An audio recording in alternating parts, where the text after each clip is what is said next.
ఈ మధ్య కాలంలో హీరోయిన్స్ ని రిపీట్ చేయలేదు ప్రభాస్. కానీ నియర్ ఫ్యూచర్ లో ఆయనతో ఆల్రెడీ ఆడి పాడిన భామలే మళ్ళీ స్క్రీన్ మీద సందడి చేయడానికి రెడీ అవుతున్నారు. పాన్ ఇండియా రేంజ్ లో సూపర్ స్టార్ గా పేరు తెచ్చుకున్న ప్రభాస్ తో మళ్ళీ అవకాశాలు అందిపుచ్చుకోవడానికి ఆనందంగా ఉన్నారు హీరోయిన్స్. కల్కి సినిమాలో కొన్ని సీన్లకే పరిమితమైన దిశ పార్ట్ని నెక్స్ట్ పార్ట్లో ఇంకాస్త నిడివి ఎక్కువున్న పాత్రలో నటిస్తారనే టాక్ వినిపిస్తోంది.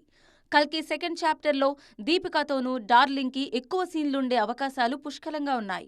రాజసాబ్ పనులకు ఫుల్ స్టాప్ పెట్టేశాక ఫుల్ ఫ్లెజ్డ్గా సలార్ సెట్స్కి వెళ్లారు డార్లింగ్. ఆల్రెడీ ఫస్ట్ పార్ట్లో మెప్పించిన ప్రభాస్, శృతి జోడీ శౌర్యాంగ పర్వంలో ఇంకాస్త గ్రాండ్గా ఎస్టాబ్లిష్ అవుతుందనే మాటలున్నాయి.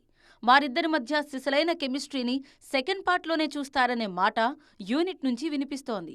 వీటన్నిటికన్నా అమితంగా గత కొంతకాలంగా ప్రభాస్ ఫ్యాన్స్ను ఊరిస్తున్న విషయం త్రిషాతో కాంబినేషన్. ఆల్రెడీ సిల్వర్ స్క్రీన్ మీద సక్సెస్ఫుల్ కాంబోగా పేరు తెచ్చుకున్న ప్రభాస్, త్రిష కలిసి సందీప్ రెడ్డి వంగ స్పిరిట్లో నటించబోతున్నారన్నది రీసెంట్ టైమ్స్లో స్ప్రెడ్ అయిన వైరల్ న్యూస్. అదే గనక జరిగితే వింటేజ్ విజువల్స్ అన్నీ డార్లింగ్ ఫ్యాన్స్ కళ్ల ముందు గిర్రున తిరగడం ఖాయమన్నమాట.